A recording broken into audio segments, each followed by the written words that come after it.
ചിലപ്പോൾ പിന്നെ ബന്ധുക്കൾ ആരെങ്കിലും ഉണ്ടെങ്കിലുണ്ട് കുറെ കാലത്തേക്ക്. പിന്നെ ആകുമ്പോൾ അതുമില്ല, പിന്നെ നമ്മൾ ഒറ്റപ്പെട്ടു പോയി കഴിഞ്ഞ് കഴിയുമ്പോൾ നമ്മൾ മൂലയിലേക്ക് ഒതുങ്ങുമ്പോൾ നമുക്ക് വിഷമമായി, സങ്കടമായി, അതൊന്നും അവരോട് പറയാൻ പോലും പറ്റാത്ത അവസ്ഥയിലായി.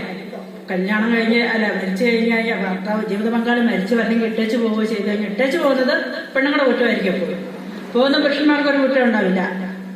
ഉപേക്ഷിച്ച് പോയിട്ടുണ്ടെങ്കിൽ അത് മുഴുവൻ പെണ്ണുങ്ങളുടെ കുറ്റം കൊണ്ടായിരിക്കും. അപ്പോൾ അത് നമ്മുടെ ആ ഏരിയയുള്ളവരെല്ലാവരും നമ്മളെ ആ വിധത്തിൽ നോക്കി കാണാൻ തുടങ്ങും. നോട്ടീസ് അച്ചടിച്ച് ഇതിന്റെ പ്രചരണം നന്നായി നടത്തി. ഞാൻ പ്രതീക്ഷിച്ചത് ഇന്ന് ഈ പരിപാടിയിൽ ഈ ഹാള് നിറച്ച് വിധവാ സഹോദരിമാരുണ്ടാവും എന്നുള്ളതായിരുന്നു. പക്ഷെ നിർഭാഗ്യവശാൽ ഇപ്പോൾ വിധവ എന്ന് പറഞ്ഞാൽ തലയൊക്കെ നരച്ച് പല്ലൊക്കെ പൊഴിഞ്ഞ് അല്ലേ, ഇങ്ങനെയുള്ളവർ മാത്രമാണോ വിധവകൾ ഈ പഞ്ചായത്തിൽ? ആണോ? അല്ല. വിധവ എന്ന് പറഞ്ഞു കഴിഞ്ഞാൽ ആരാണ് വിധവ? ആരാണ്? ഞാനാണ്. ചങ്കത്തിൽ കൈ വെച്ച് പറഞ്ഞു വിധവ ഞാനാണ്. വിധവ ആരാണ്?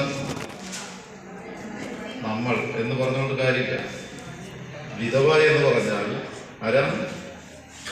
ഭർത്താവ് മരിച്ചവർ. തെറ്റാണ്. വിധവ എന്ന് പറഞ്ഞാൽ ഭർത്താവ് മരിച്ചവർ മാത്രമല്ല. വിധവ എന്ന് പറഞ്ഞു കഴിഞ്ഞാൽ ഭർത്താവ് ഉപേക്ഷിക്കപ്പെട്ടവരും വിധവയുടെ ഗണത്തിലാണ് വരിക. ഭർത്താവ് ഉപേക്ഷിക്കപ്പെട്ടവർ മാത്രമല്ല, ഭർത്താവില്ലാതെ കുഞ്ഞുങ്ങളുണ്ടായിട്ടുള്ള അമ്മമാർ, അങ്ങനെയും സംഭവിക്കാമല്ലോ അല്ലേ? അത്തരത്തിലുള്ള അമ്മമാരുണ്ടെങ്കിൽ അവരും വിധവകളാണ്. വിവാഹപ്രായം കഴിഞ്ഞിട്ട് വിവാഹം കഴിക്കാതെ നിൽക്കുന്ന സ്ത്രീകളും വിധവകളാണ്. പിന്നെ നമ്മൾ ലില്ലിക്കുട്ടി ചേച്ചിനെ വായിക്കാൻ ശ്രമിക്കണം.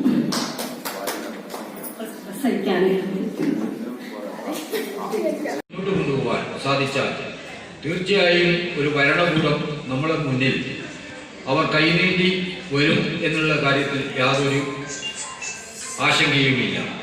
അതുകൊണ്ട് തന്നെ കേരളത്തിലെ വിധവാ സംഘടനകളുടെ ശക്തിപ്പെടുന്ന സാഹചര്യത്തിൽ ആ സംഘടനയെ എങ്ങനെ തകർക്കാൻ കഴിയുമെന്നാണ് ഇവിടുത്തെ രാഷ്ട്രീയ പാർട്ടികൾ ചിന്തിക്കുന്നത്.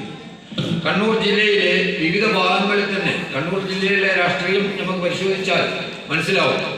ഏറ്റവും കൂടുതൽ സംഘടനാ ശക്തിയും സംഘടനാ പ്രവർത്തനവും നടത്തുന്ന ഒരു പ്രദേശമാണ് കണ്ണൂർ ജില്ല.